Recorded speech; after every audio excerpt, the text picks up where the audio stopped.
સુરતમાં ગુજરાત રાજ્ય શાખા સુરત શહેર દ્વારા આજે 9 ઓગસ્ટ વિશ્વ આદિવાસી દિવસ 2024 નિમિત્તે સાંસ્કૃતિક રેલીનું આયોજન કરાયું હતું। સવારે 8 વાગે અઠવા પાર્ટી પ્લોટથી રેલીનું પ્રસ્થાન થયું હતું। આ રેલીમાં આદિવાસી સમાજના લોકો પરંપરાગત વેશભૂષા અને સાંસ્કૃતિક કાર્યક્રમો સાથે જોડાયા હતા। વિશ્વ આદિવાસી દિવસની ઉજવણીને લઈ સુરતમાં આદિવાસી સમાજ મોટી સંખ્યામાં એકત્રિત થયું હતું। સુરતના ઉમરા અઠવા પાર્ટી પ્લોટથી સવારે 8 વાગ્યે ભવ્ય સાંસ્કૃતિક રેલીનું પ્રસ્થાન કરવામાં આવ્યું હતું। આ રેલીમાં ગામિત ચૌધરી, કોકણા, ખોડિયા, રાઠવા, વસાવા, હળપતિ સહિત વિવિધ આદિવાસી સમાજ લોકો મોટી સંખ્યામાં ઉપસ્થિત રહ્યા હતા। જોહાર, જય આદિવાસી। હું નીરવ ગરાસિયા, સમસ્ત આદિવાસી સંગઠન સુરત શહેરની અંદર છેલ્લા 8 વર્ષથી કાર્ય કરતા છું અને કાર્યરત છું। સમાજની સેવા માટે હંમેશા તત્પર રહું છું।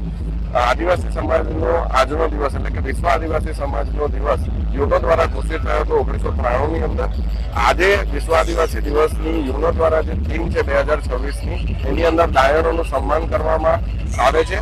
અને દાયણોનું સન્માન એટલા માટે કરવામાં આવે છે કે પહેલા જ્યારે ગાયનેકોલોજીસ્ટ ન હતા ત્યારે આપણા સમાજની અંદર બાળકોને પ્રસૂતિ કરાવવાનું એટલે કે સ્ત્રીઓને પ્રસૂતિ કરાવવાનું અને બાળકોનું સંરક્ષણ કરવાનું આ કામ દાયણો કરતી હતી।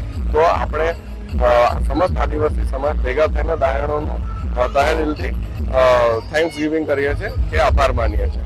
અને આપણે જોઈએ તો એક સમાજ થકી મેસેજ પણ પહોંચાડવા માંગુ છું કે આપણે પ્રકૃતિ રક્ષકો છીએ। સમસ્ત આદિવાસી સમાજ પ્રકૃતિ રક્ષક છે, પણ એકલા આદિવાસી સમાજથી પ્રકૃતિની રક્ષા થઈ શકવાની નથી।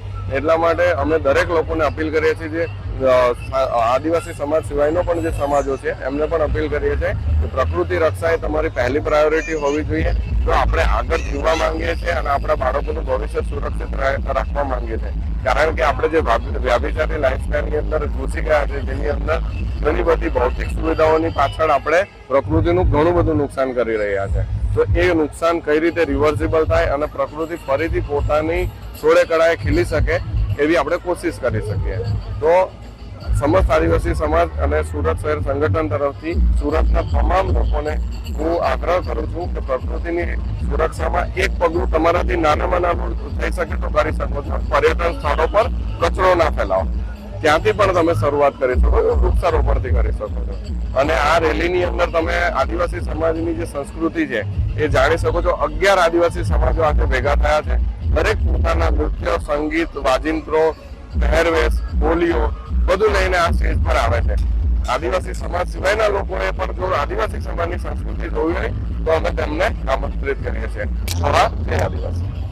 પરંપરાગત વેશભૂષા, લોકનૃત્ય અને સાંસ્કૃતિક રજૂઆતને યોજાયેલી આ રેલી દ્વારા આદિવાસી સંસ્કૃતિ, પરંપરા અને વારસાને ઉજાગર કરવાનો સંદેશ આપવામાં આવ્યો હતો। વિશ્વ આદિવાસી દિવસ પર એકતા, સંસ્કૃતિ અને પરંપરાના સંરક્ષણના સંદેશ આપતી આ રેલી સુરતમાં આકર્ષણનું કેન્દ્ર બની હતી। Bureau report, Hind TV news, Surat.